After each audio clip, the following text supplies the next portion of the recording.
இங்கே பாருங்களேங்க, இதில என்னதுன்னு பாருங்களேன். குழம்புங்க. என்ன மீன் குழம்பு, மீன் வறுவலா அப்படின்னு தானே பார்க்குறீங்க. இந்த பக்கம் பாருங்க. இது என்னது, இது என்னதுன்னு பாருங்களேன். இது மீன் குழம்பும் கிடையாது, இது மீன் வறுவலும் கிடையாதுங்க. இது வந்து மாங்காய் ஊறுகாய், ரெடிமேடு மாங்காய் ஊறுகான்னு சொல்லுவாங்கள்ல அது. இது வந்து சிறுகிழங்கு குழம்பு. சிறுகிழங்கு குழம்புனா தெரியும்ல, அன்றைக்கி ஏற்கனவே ஒரு வீடியோ போட்டிருக்கேன். பொங்கலுக்கு வாங்கினதுங்க அந்த கிழங்கு.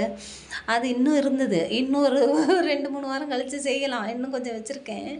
எங்களுக்கு ரொம்ப பிடிக்குமா, அதுக்காண்டி சரி எப்போவாவது கொஞ்சம் கொஞ்சம் வச்சு டேஸ்ட்டாக சாப்பிட்லாம் அப்படின்னு வச்சுருக்கேனா, இன்றைக்கி வச்சுட்டு இருந்தேனா, அப்போ எனக்கு ஒரு ஞாபகம் வந்தது. என்னம்மா கொஞ்சம் கொஞ்சமாக இறங்கி குழம்புக்கு வந்துட்டேன்னு தானே பார்க்குறீங்க. இல்லைங்க, குழம்பு வைக்கும்போதே எனக்கு ஒரு ஞாபகம் வந்தது. எப்படின்னா, என்னை வந்து ஒருத்தவங்க சர்ச்சுக்கு கூட்டிகிட்டு போனாங்கங்க. அங்கே போய் உட்காந்த உடனேவும் அந்த 40 நாள் சர்ச்சில் ஜெபம் நடக்கும்ல, அதில் தான் போயிருந்தோம் புதுசாக போயிருக்கோம்ல. எனக்கு ஒன்றும் தெரியல. அங்கே ஒரு பாஸ்டர் வந்து பேசிகிட்டு இருந்தார். உடனே ஒவ்வொரு நாளைக்கும் ஒவ்வொருத்தர் வருவாங்க. அன்னைக்கு ஒருத்தர் வந்திருந்தாரு. அவருக்கு ஒரு 60, 70 வயசு இருக்கும்னு வச்சுக்கோங்களேன். வந்து பேசிகிட்டு இருந்தாரு. உடனேவும் அவர் எங்கள் வீட்டு கதைய ஓட்டிக்கிட்டு இருந்தார். உடனே எனக்கு கோவம் வந்தது. இப்போ இது நம்ம வீட்டு பக்கத்தில் தான் இருக்குது. நம்ம முந்தானத்து ஒருத்தர்கிட்ட சொல்லிட்டு வந்தோம். என்ன உங்கள் வீட்டில் பிரச்சனைன்னா சொல்லுவாங்க இல்லையா? அது மாதிரி சொன்னோம். இது போய் பேசிட்டு வந்திருக்கோம் அவளுக்கு. இதை போய் அவங்கக்கிட்ட சொல்லி அவங்க பேசியிருக்காங்க. இருக்கட்டும், புதுசாக தானே வந்திருக்கோம். போகிற பக்கத்தில் ஒரு 4 கேள்வி கேட்டுட்டு போயிடலாம் அப்படின்னு சொல்லி உட்காந்து அவரே பார்த்துக்கிட்டே இருந்தேனா, உடனே அவர் சொன்னார், என்னம்மா நீ சொல்லி தான் நான் பேசுகிறேன்னு தானே நீ நினச்சிக்கிட்டு இருக்க. இல்லைம்மா, கத்தர் பேசுகிறாரு. இது என் கதையை ஓட்டிக்கிட்டு கத்தருன்னு சொல்கிறீங்க. பொய் சொல்கிறாங்க. கத்தர் பேர் சொல்லி இவங்க பொய் சொல்கிறாங்க அப்படின்னு சொல்லிட்டு அவரை பார்த்துட்டே இருந்தேனா, சரி நான் பொய் சொல்கிறேன்னு தான் நினைக்கிறேன். நான் உனக்கு ஒரு விஷயம் சொல்லவா? அந்த விஷயம் யாருக்கும் தெரியாதுல்ல, நான் சொல்லவா அப்படின்ட்டு ஒரு கதை சொன்னார். அவர் என்ன சொன்னாருன்னா, கோச்சிக்கிட்டு போன பையன் கூட திரும்பி வந்துடுவான். இறந்து போன பையன் எப்படி வருவான்? ஒரு வீட்டில் ஒரு அம்மா இருந்தாங்கன்னு அவங்க ஒரு கதை சொல்லிட்டு இருந்தார். அப்போ உடனே நான் அவங்கள ஆச்சரியமாக இருந்தது. அது யாருக்குமே தெரியாதுங்க. எங்களோட தெரிஞ்சவங்க தான். ஒருத்தவங்க வீட்டில் அந்த மாதிரி ஆயிடுச்சு. நல்ல வசதியானவங்க. ஒரே பையன், ஒரு பொண்ணு. அந்த பையனுக்கு பொண்ணெல்லாம் பார்த்துட்டு இருந்தாங்க. திடுதப்புன்னு பார்த்தா இறந்து போயிட்டான். அது ஏதோ ஜுரம் வந்து இறந்து போயிட்டாங்க. நாங்கள் அதுக்கு போகல. ஏன்னா எனக்கே உடம்பு சரியில்லாமல் இருந்ததில்ல, அதனால் போகல. அவங்களும் யாருக்குமே சொல்லலை. திடுதிப்புன்னு இறந்ததுனால அவசரமாக ஒரு கொஞ்சம் பேர் வச்சு மட்டும் எடுத்துட்டாங்க அவளுக்கு. சும்மா ஒரு 4 பேர் வச்சு எடுத்துட்டாங்க அவளுக்கு. யாரும் சொல்லலை. உடனே நான் கடைக்கு போகும்போது அந்த கடைக்காரன் தான் சொன்னாங்க, இந்த மாதிரி நீங்கள் இருந்தீங்கல்ல, அந்த வீட்டில் அந்த பையன் இறந்து போயிட்டான். அந்த பையனுக்கு அவங்க வீட்லேயும் பொண்ணு கேட்டிருந்தேங்க, அந்த கடைக்காரோட தெரிஞ்சவங்க வீட்டில். அதுக்காண்டி சொன்னாங்க. அந்த பையன் அப்படியா அப்படின்னு சொல்லிட்டு இன்னும் நம்பவே முடியலன்ட்டு போயிட்டேன். ஆனால் எனக்கு உடம்பு சரியில்லாதனால கண்டுக்கல, விட்டுட்டேன். அதை இவர் சொன்னாரா, எனக்கு ஒரே ஆச்சரியமாக இருந்தது.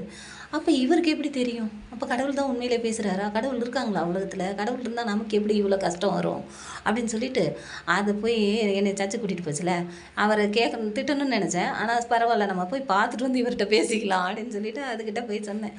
நான் ஒரு இடத்துக்கு போகிறேன், வரீங்களான்னு கேட்டேன். உடனே அது சொன்னிச்சு, எங்கப்பா கடைக்கா அப்படின்னுச்சு. உடனே நான் சொன்னேன், ஆமாம் கடைக்கு இல்லை, நான் காசு எடுத்துகிட்டு வரலப்பா, கடைக்கெல்லாம் எப்படி போகிறது, நான் என்கிட்ட காசு இல்லைப்பான்னுச்சு. கடைக்கு போகல, என் ஃப்ரெண்டு வீட்டுக்குண்ணா. ஓ உங்கள் ஃப்ரெண்டு வீட்டுக்கா, சரி வாங்கப்பா போகலான்னுச்சு. ஏன்னா என் ஃப்ரெண்டு வீடு தெரியும் அதுக்கு, பக்கத்து தெருவில். உடனே அது சரி சரி போகலாம்ப்பான்ட்டு வந்தது.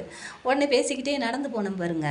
உடனே என்ன பண்ணுச்சு, அப்பா பேசிக்கிட்டே நம்ம தூரமாக வந்துட்டோம்ப்பா, அவங்க ஃப்ரெண்டு வீடு அங்கே இருக்குதுப்பா, தெரியாமல் இங்கே கூட்டிகிட்டு வந்துட்டீங்கன்னு. இல்லை இது வேறு ஒரு ஃப்ரெண்டு, வாடி மாவளை, என் கதை வா போய் சர்ச்சில் ஓட்டுற அப்படின்னு சொல்லி இழுத்துட்டு போயிட்டாங்க.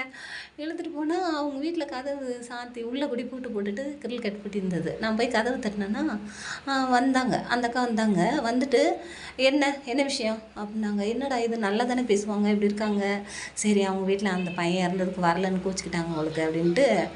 இருந்தாலும் வேதனை இருக்கும். ஆனால் அந்த அக்கா நல்லா மேக்கப் போட்டு நல்லா இருக்காங்க.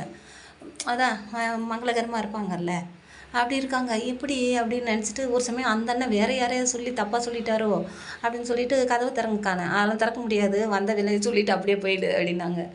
சரி என்ன கோச்சிக்கிட்டாங்க, ரொம்ப நாள் போகலன்னு சொல்லி நான் போகவே மாட்டேங்க யார் வீட்டுக்கும்.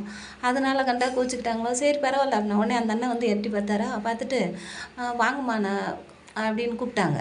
உடனே எல்லாம் கதவை திறக்க மாட்டேன்ட்டாங்க. உடனே சாவி எடுத்துகிட்டு வந்து திறந்து உள்ளே கூப்பிட்டுட்டு உடனே கையை வச்சு செய்கை காட்டினார். எதுவும் பேச வேண்டாம் போங்கன்னு, உள்ளே போய் பேசிகிட்டு அப்படின்னாரு. சரின்ட்டு அவங்க வீட்டுக்குள்ளே 2 பெட்ரூமுங்க. நாங்கள் இந்த ஒரு பெட்ரூமில் அந்தானே எங்களை உள்ளே விட்டு கதவை சாத்திட்டு அந்த பக்கம் போயிட்டார். நாங்கள் பேசிக்கிட்டு இருந்தோம் பாருங்க. என்னத்தை பேசுகிறதுன்னா நான் கேட்டேன், எப்படிக்கா இருக்கீங்க அப்படின்னா, நல்லா இருக்கேனே, இந்த இப்போ என் பையனுக்கு தான் சமையல் செஞ்சுக்கிட்டு இருக்கேன் அப்படி இப்படின்னு. நாங்கள் ஐயோ நம்ம அவசரப்பட்டு எதுவும் கேட்டக்கூடாதுன்னு உட்காந்துட்டு இருந்தேன். அதுக்குள்ளேயும்ப்பா நம்ம வந்த வேலையை பார்க்கலாம்ப்பா, ஜெபம் பண்ணலாமா அப்படின்னுச்சு. சரி ஜெபம் பண்ணேனே, அது ஜெபம் பண்ணுச்சு. நான் உடனே அந்த பக்கமாக ஃபோட்டோ இருந்தது, அது பார்த்துட்டு இருந்தேன். திடுதிப்புன்னு பார்த்தா இது ஜெபம் பண்ணுது, அவங்க அந்த ஒரு மாதிரி பண்ணுறாங்க. அவங்க அழுது ஆர்ப்பாட்டம் அந்த மாதிரி பண்ணிகிட்டு இருந்தாங்க. திரும்பி பார்த்தோன்னா, ஐயோ கடவுளே கடவுளே கடவுளே! நான் இப்போ வெளியில் போகணுன்னா அவங்க 2 பேரையும் தாண்டி தான் வெளியே வந்து கதவை திறக்கணும். இல்லைன்னா 2 பேருக்கு நடுவில் தான் மாட்டிக்கிட்டு இருக்கணும். உடனே பார்த்துட்டு கடவுளே இப்போ நம்புகிறேன் காப்பாற்றுங்கன்னு சொல்லிட்டு நிறைய விஷயம் நடந்தது. அது சொல்ல முடியாது. உடனே நான் என்ன பண்ணிட்டேன், அவனுக்கு இதாங்க முக்காடு போட்டேன். முக்காடு போட்டுட்டு நான் ஜெபம் பண்ணேன், கடவுளே காப்பாற்றுங்க. என்னன்னா எனக்கு தெரில, இவங்க ஜெபம் பண்ணிக்கிட்டு இருக்காங்க. பைபிள் படித்து இவங்க ஜெபம் பண்ணிக்கிட்டு இருக்காங்க கண்ணை மூடி. அவங்களும் கண்ணை மூடிட்டு தான் இது பண்ணுறாங்க. 2 பேருமே பார்த்துக்கல. அவங்க கிட்ட வராங்க, இவங்க பக்கத்தில் அவங்க போகிறாங்க, இவங்க கண்ணை மூடி ஜெபம் பண்ணிக்கிட்டு இருக்காங்க.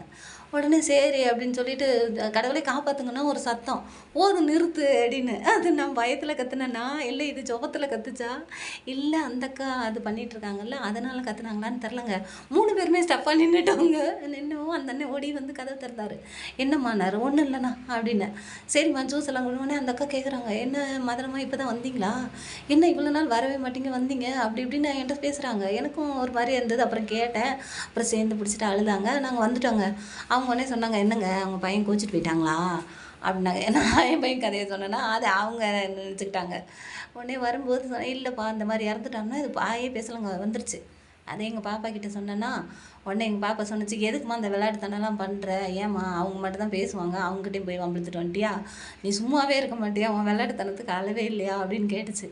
சரி போடி விடு அப்படின்னேன். என்னம்மா குழம்பு வச்சுட்டு இந்த கதையை சொல்கிறான்னு தானே சொல்கிறீங்க. இல்லைங்க, அது வந்தது. எங்கள் பாப்பாவுக்கு ஒரே ஆச்சரியம், அந்த ஆண்டியை பார்த்தா அப்படி தெரியலையே, எப்படி அவங்க ஜெபம் பண்ணாங்க, எப்படி அவங்களுக்கு இது பண்ணாங்க. அந்த அக்காவுக்கு அன்றைக்கி விடுதலை கிடச்சிருச்சுங்க. அதை சொன்னேன் இந்த மாதிரின்னு. உடனே எங்கள் பாப்பா அந்த ஆண்டி வரும் நம்ம கேட்கணும் அப்படின்னு சொல்லி நம்பிட்டு வந்தது. எனக்கு சாயந்தரம் வந்தோடனே கேட்டுச்சு, ஆண்டி நீங்கள் நேற்று எங்கள் அம்மா கூட போனீங்களாமே. ஆமாம் அப்படின்ட்டு, சரி ஆண்டி நீங்கள் எப்படி ஜெபம் பண்ணுவீங்க, எப்படிலாம் ஜெபம் பண்ணணும் எனக்கு சொல்லி கொடுங்கன்னுச்சு. அட பாப்பா அதெல்லாம் ஒன்றும் இல்லைடா, இப்போ நம்ம சோறு பொங்குறோன்னு வச்சுக்கேன், அங்கே என்ன பண்ணுவோம், சோத்திரம் சொல்லிக்கிட்டே நேற்று பிரிஞ்ச சாதம் செஞ்சேன்னா, அங்கே என்ன பண்ணுச்சு, சோத்திரம் சொல்லிக்கிட்டே பண்ணினேன். அவள் என்ன ஆண்டி நல்லா வந்ததா, இல்லை அது எங்கே வந்தது வழக்கம் போல் தீஞ்சு போச்சு. நம்ம என்ன தான் ஜெபம் பண்ணாலும் சாப்பாடு செய்கிறது மட்டும் நமக்கு விளங்கவே மாட்டேனுதுன்னு. எனக்கு பாப்பா என்னையவே பார்த்தது, இல்லடி சத்தியமாக அங்கே நடந்தது, நான் வேணா உன்னை நாளைக்கு அவங்க வீட்டுக்கு கூட்டிகிட்டு போகிறேன் அப்படின்னேன். அப்புறம் இந்த லூஸ் இப்படி சொல்லுது அப்படின்னு நான் அவனே தெரிலடி அது அப்படி சொல்லுது அப்படின்னு சொல்லிட்டு விட்டுட்டா. விடவும் ஒரு நாள் அவங்க வீட்டுக்கு போகிறேங்க, என்ன செய்யுது, சமையல் பயங்கரமாக செய்யும் அவளுக்கு. என்ன பண்ணுது, பீட்ரூட்டு கத்திரிக்காய் எல்லாத்தையும் ஒன்றா நறுக்கி போடுது. நான் என்கிட்ட பேசிக்கிட்டே, வாங்கப்பா என்னப்பா இப்போ தான் வந்தீங்களா உட்காருங்கன்னுச்சு. உடனே எல்லாத்தையும் இழுத்து அப்படியே பருப்பெல்லாம் கொட்டுது. ஐஸ் வாட்டர் எடுத்து பருப்பில் ஊற்றி குக்கரில் போடுது. மீன் ஐஸ் வாட்டரில் கழுவுதுங்க.